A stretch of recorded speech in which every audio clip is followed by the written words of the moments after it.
salve, aqui é Fernando, educador de História do Cursinho Livre da Norte. Hoje a gente preparou uma aula em formato de podcast sobre pré-história. Pré-história é um tempo onde a escrita ainda não havia sido desenvolvida. A historiografia positivista tradicional define como pré-história o período quando não tinha escrita. Depois disso, depois que se desenvolve a escrita, é chamado de história. E aí começa a sua divisão temporal, iniciando por Idade Antiga. Isso conforme a historiografia tradicional e positivista define mesmo. Mas mesmo não havendo uma escrita, a história de quem viveu nesse tempo, definido como pré-história, foi contada de diversas formas, né? Das pinturas, das ferramentas e os fósseis que acham e contam bastante sobre esse período.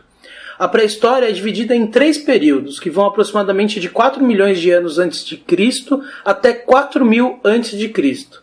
E são eles o Paleolítico, o Neolítico e a Idade dos Metais. Pretendemos aqui apontar algumas características e curiosidades desse período, mas não aprofundar, dando sugestão de algumas referências bibliográficas também.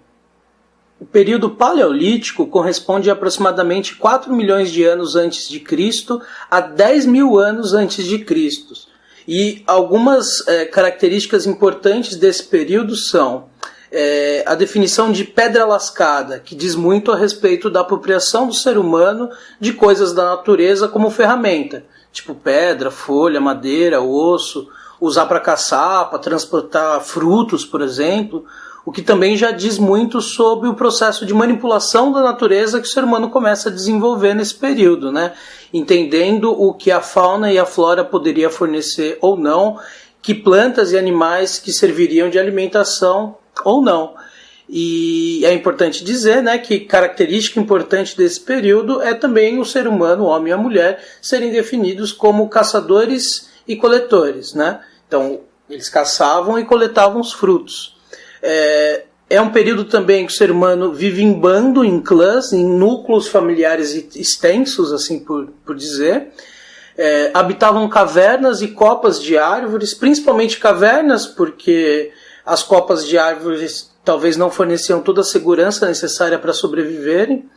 Outra característica era também que o ser humano era nômade nesse período, né? Ele não morava num lugar fixo.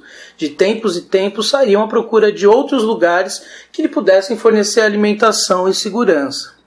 Mas a descoberta, a característica mais importante desse período é o desenvolvimento e apropriação do fogo. Aí não se sabe ao certo como que o ser humano se apropriou de desenvolver o fogo, de fazer o fogo. Se foi através de algum raio que caiu e que a partir daí pegou fogo em algum lugar e se utilizou, enfim. Se foi do atrito de pedras, do atrito de madeira, enfim. O importante dizer é que através do fogo a alimentação do ser humano muda radicalmente, né? Passa a queimar os animais, a cozinhar os animais e não mais a se alimentar dele de forma cru, né? Fora a luz e o aquecimento que o fogo fornecia, né? Que facilitando muito mais a sobrevivência do ser humano nesse contexto. Já o período neolítico corresponde a aproximadamente 10 mil anos antes de Cristo a 5 mil anos antes de Cristo, e é entendido como um período de transição para a chamada Idade dos Metais. Neste tempo, a mulher e o homem passam a trabalhar em suas ferramentas, gerando aprimoramentos na caça, pesca e na própria coleta de frutos. E esse aprimoramento de instrumentos, essa maior dominação dos instrumentos e a moldagem deles é definido como pedra polida. Então, o desenvolvimento e o aprimoramento de ferramentas nesse período.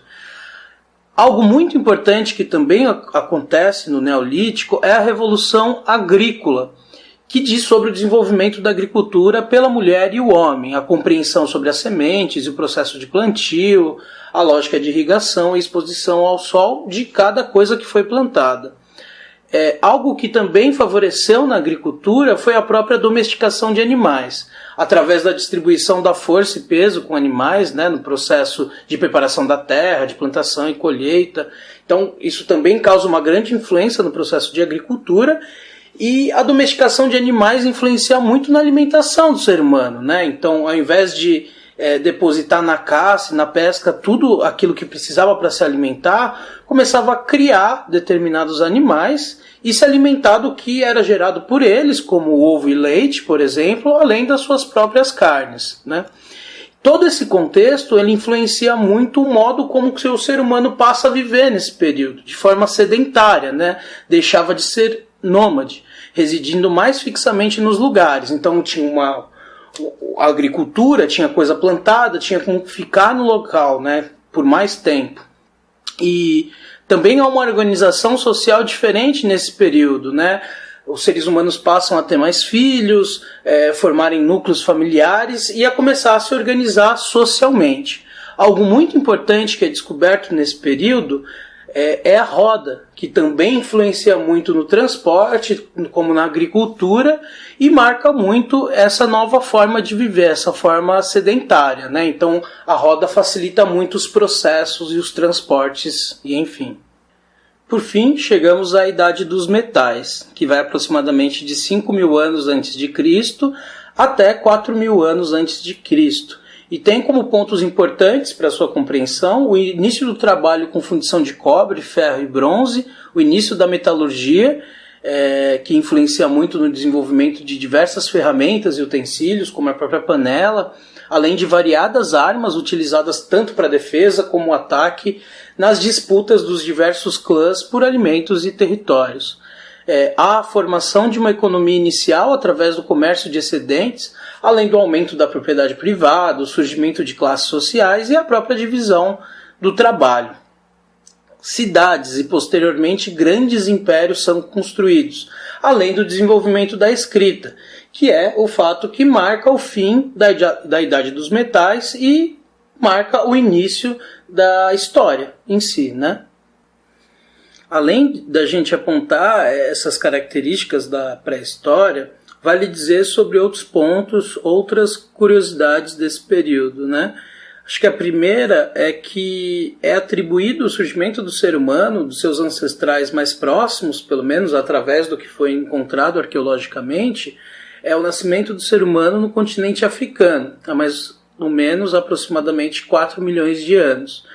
Também sobre a vinda do ser humano para a América, né? Que tem algumas teses sobre, a mais influente diz sobre a vinda do ser humano através do Estreito de Bering, que fica entre os oceanos Pacíficos e o Ártico, entre a Rússia e os Estados Unidos, que, diante de um período glacial de resfriamento da Terra, onde parte do mar daquela região estaria congelado, possibilitou a vinda de humanos a pé mesmo, andando pelo mar congelado até a América do Norte. E aí, posteriormente, foram descendo de forma gradativa, ao longo de muitos anos, para a América do Sul. Há teses também que falam da vinda de seres humanos da Oceania, através do Pacífico, até a América do Sul em pequenas embarcações. Isso também ajudaria a justificar o que algumas teses, né, falam sobre algumas características dos habitantes da América do Sul que teriam traços mongoloides. Isso ajudaria a poder explicar um pouco isso, né?